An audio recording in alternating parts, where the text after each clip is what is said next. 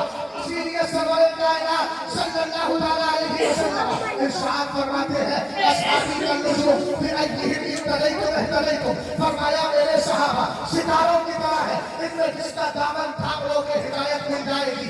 آخری روایت پیش کر کے گفتگو کو ختم کرتا ہوں، اس سے پہلے کہ سگنل مجھے دے دیا جائے میں پہلے ہی اپنا سفر مکمل کر لوں۔ غور فرمائیے گا یہاں اہل علم بیٹھے ہوئے ہیں، آپ جانتے ہیں امام زین العابدین استاد کا نام ہے جس نے کربلا کا سارا منظر دیکھا تھا۔ پوچھئے ذرا امام زین العابدین سے آپ کا نظریہ صحابی رسول امیر معاویہ کے بارے میں کیا ہے؟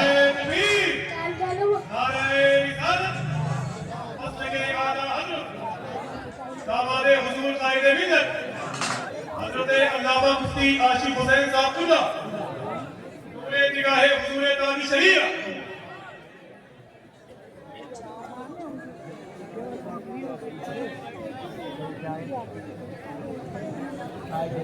جامعۃ النظر کے ناظمین تعلیمات داماد حضور قائد ملت فیض یافتہ سرکار تاج شریعت حضرت علامہ مولانا مفتی عاشق صاحب قبلہ بھی مرکز اہل سنت سے تشریف لا چکے ہیں۔ آپ ان کا بھی دیدار کریں اور مجھے بھی جا سکتے ہیں۔ حضرت امیر معاویہ رضی اللہ تعالیٰ عنہ کے لیے کیا کہتے ہیں؟ آنے والا کہتا ہے کیفا تقول فی معاویہ تھا، ایک بات بتاؤ امیر معاویہ کے بارے میں تمہارا کیا خیال ہے؟ امام زین العابدین کا جواب سنیے گا۔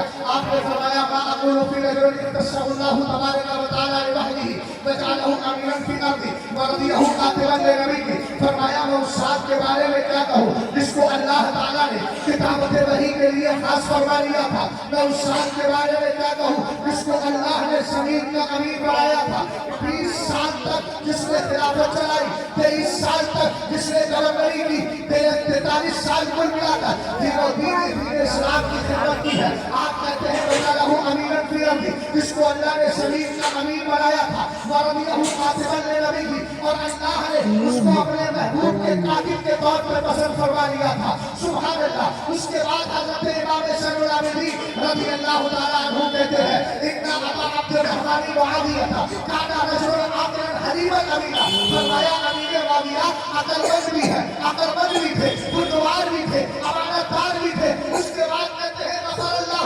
تبارک و تعالیٰ نے ابی عبد الرحمن معاویہ، یہ ایک جملے پہ غور کیجیے گا۔ آج کے دور میں میرے بچے سوشل میڈیا پر ایک جملہ بول دیتے ہیں اور یہ کہے معاذ اللہ وہ منافق تھے۔ اہل علم بیٹھے ہیں، ان سے پوچھئے منافق کا اعتقاد جو ہوتا ہے اس کے لیے کیا دعائیں مغفرت کی جا سکتی ہے؟ ہرگز نہیں کی جا سکتی۔ قرآن میں ٹھیک صاحب لگاؤ گے تو کم ہوگا تو میرے میں ہوگا۔ ان میں سے کسی کی نماز جنازہ بھی مت پڑھو، کسی کی قبر پر کھڑے ہو کر مغفرت بھی مت، مغفرت کی دعا بھی مت کرو، لیکن یہاں امام زین العابدین دعا کر رہے ہیں اور کہتے ہیں اللہ امیر معاویہ کی بخشش فرمائے۔ اس کے بعد کہتے ہیں وَلَعَنَ اللَّهُ مَن يَسْلُبُ، جو امیر معاویہ کے خلاف بھوکتا ہے اس پر اللہ کی لعنت ہو۔ ایسے لعنتی لوگ حضرت امام زین العابدین کی بارگاہ سے لعنتی قرار دیے گئے ہیں۔ اگلا جملہ سنیے گا، سوال کرنے والے نے کہا کانا بینہ و بین جدی کا مکان، آپ امیر معاویہ کی اتنی تعریف کر رہے ہیں، ان کے درمیان اور آپ کے دادا کے درمیان تو جنگ ہوئی تھی، کیا جواب دیا امام زین العابدین نے؟ آپ نے فرمایا کانا ذالک فی الکتاب مسطورا وکانا امر اللہ قدرا مقدورا، فرمایا یہ تو تقدیر میں لکھا تھا اور جو تقدیر میں لکھا ہے وہ ہو کر کے رہا کرتا ہے۔ ناراضی کرنے والوں کو نصیحت کی ہے امام زین العابدین نے۔ آپ نے فرمایا لا تقولوا فیہ الا خیرا، جب بھی بولنا ان کے بارے میں اچھا ہی بولنا۔ کیوں؟ فرمایا معاویہ تو ذو فضائل جنہ، اللہ تعالیٰ نے امیر معاویہ کو بڑی خوبیوں کا مالک ہے۔ اس لیے اختلاف والا اگر مسئلہ آتا ہے تو زمانے پر رکھیے ہم صحابہ اور اہل بیت کے گھر کے کتے ہیں، کتے کا کام دروازے کے باہر بیٹھ کر حفاظت کرنا ہے، گھر کے اختلاف کو جا کر کے دخل اندازی کرنا نہیں۔ اعلیٰ حضرت نے بڑا اچھا شعر ذکر کیا ہے حضرت حافظ شیرازی کا۔ آپ نے فرمایا، آپ کہتے ہیں گدائے، آپ کہتے ہیں گدائے خاک نشینی تو حافظہ مقرون، اسے ہائے قدر خیز